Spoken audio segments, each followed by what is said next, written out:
hit the like, hit subscribe, and hit that notifications bell. Thank you very much. Enjoy.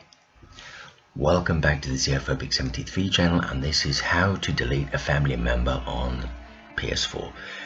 So, as always, settings, not going to waste any time with this one.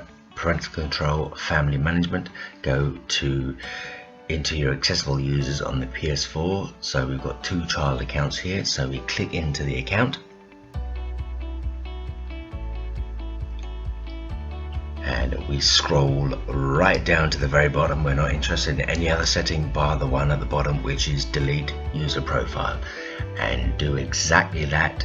Hit OK, and away goes your account and all its settings.